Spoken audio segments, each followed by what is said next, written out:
श्रावण महीने की पंचमी के दिन देवाधिदेव महादेव पर चढ़ाई गई शमी पत्र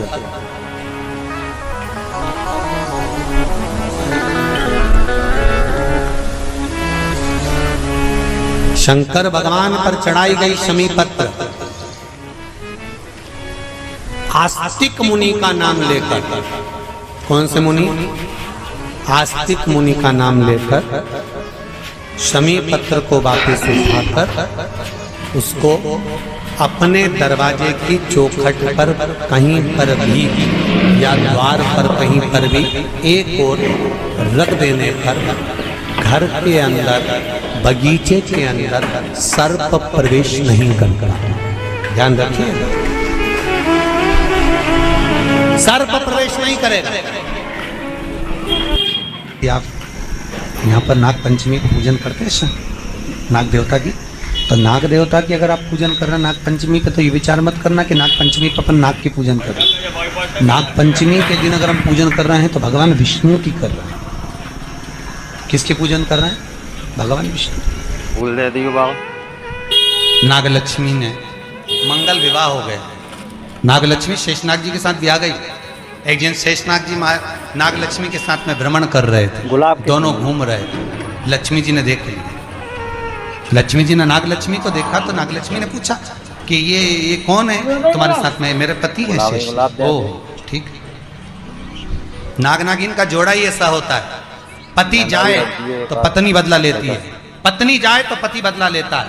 इसलिए हिंदू धर्म की रीति है, गाड़ी के नीचे हाथ में किसी भी रूप में अगर आपसे सर्प मरा है, सर्प की हत्या हुई है, या आपने किसी के द्वारा सर्प पकड़ाकर छुड़वा भी दिया है, तो निवेदन रहता है चांदी का एक नाग नागिन छोटा सा बनाकर, छोटा सा उसको शक्कर के कलश में रखकर बांध कर शिव मंदिर में रखकर आ जाइए, उसको दे दो शिव बाबा को कि अब हमारी तरफ से हमने हाजिरी लगा दी, हमसे दुख, हमसे गलती हुई, हम क्षमा चाहते हैं। गलती मनुष्य से होती है, मानव से होती है, हो गई गलती, अब आपको साथ देना। स्वप्न में अगर सांप दिख रहा है, स्वप्न में सर्प नजर आ रहा है, पान का पत्ता, तांबुल पान का पत्ता, उस पान के पत्ते पर एक लाल चंदन से सर्प बना और सर्प बनाकर उसका शिव मंदिर में स्पर्श कराकर बहते पानी में छोड़कर आ जाइए। सर्प दिखना बंद, स्वप्न में कभी नहीं दिख सकता। सर्प का घर में सर्प आ रहा है, आस्तिक मुनि का स्मरण करिए। 5 लोग, एक नाग नागिन का जोड़ा छोटा सा, किसी भी स्थान पर ईशान कोण के अंतर्गत उसको थोड़ा सा खड्डा खोदकर 5 लोगों के साथ नाग नागिन के जोड़े को दबा दीजिए, मिट्टी डाल दीजिए। घर में जब नाग नागिन का जोड़ा आप दबाएं तब आस्तिक मुनि का नाम लेकर दबाएं, मां मनसा का नाम लेकर दबाएं,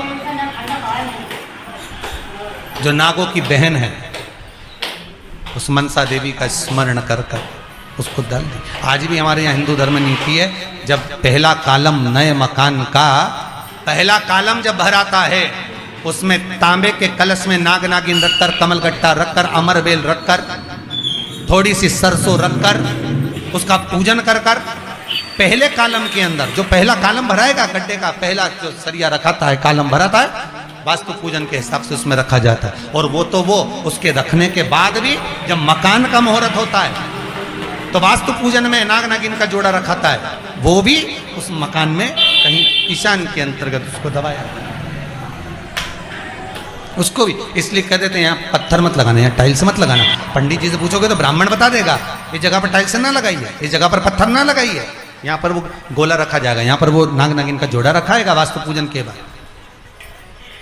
4 लोहे की कील, नागफणी की, वास्तु पूजन में चारों मकान में चारों तरफ लगाई जाती है। क्यों लगाते हैं? कि कोई दोष हुआ हो, कोई जीव यहाँ रहता हो, सर्प का निवास हो, अगर मकान बनाने में टूट गया हो, किसी का मन दुखा हो, तो वो मन ना दुखे।